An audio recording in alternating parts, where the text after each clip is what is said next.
How's it, folks? The summertime update for Dying Light 2 has just arrived, and there is some good news and a bit of bad news with this update.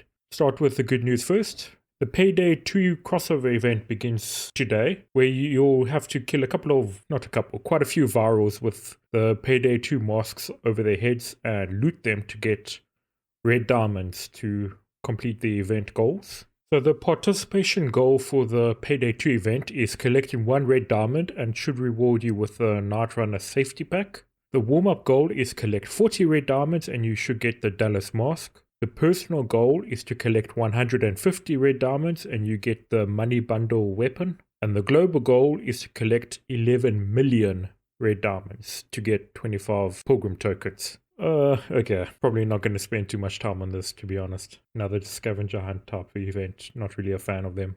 Alright, so moving on. Console players now get mod.io integration, which basically means they can finally take part in the community maps on the consoles and Steam Deck.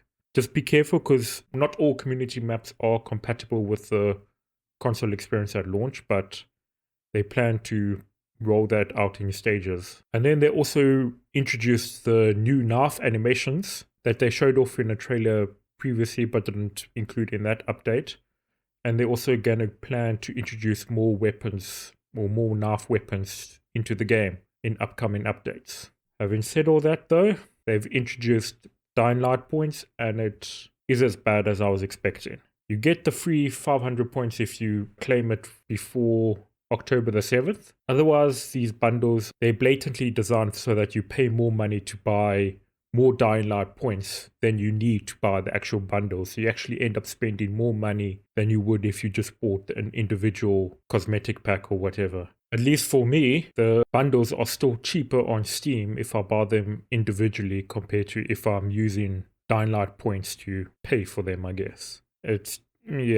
I can't recommend engaging with the Dying Light points for any of you guys. It's just pretty blatant cash grab. And it's kind of sad how it's become so normalized these days. But no, not something I can recommend.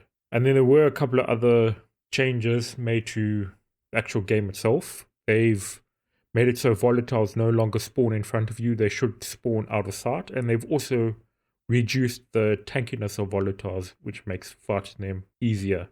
They've also removed the 20,000 XP limit for night changes, I think. So that's a nice change for people who are trying to farm legend XP.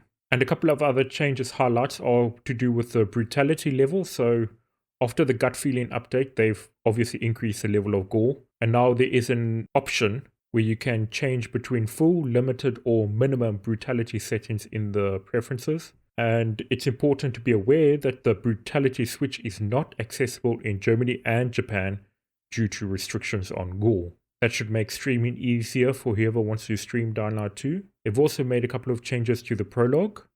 For players who are eager to dive straight into the action, this update brings the option to skip the prologue and start the game directly with the Getting Stronger quest. This also allows access to the co-op mode faster. Don't worry, if you skip the prologue, you'll still receive the tutorial pop-ups just in case you want to refresh your survival skills. So people should be able to join their friends' games quicker and easier before. Not a bad change there. And then lastly, they have something called alterations, where they introduce in a new type of occasional game modifier called alterations. Our aim is to introduce short-time activities for players to infuse the world of Dying Light with vibrancy and fun. Of course, if they don't suit your preferences, you can deactivate alterations in the settings by switching off the community event participation. I'm not too sure what that actually means, but I guess I'll just have to find out. So that seems to be the full extent of the summertime update. What are your guys' thoughts on this update? Let me know in the comment section down below. Otherwise, I hope you all have a fantastic day. Take care and cheers for now.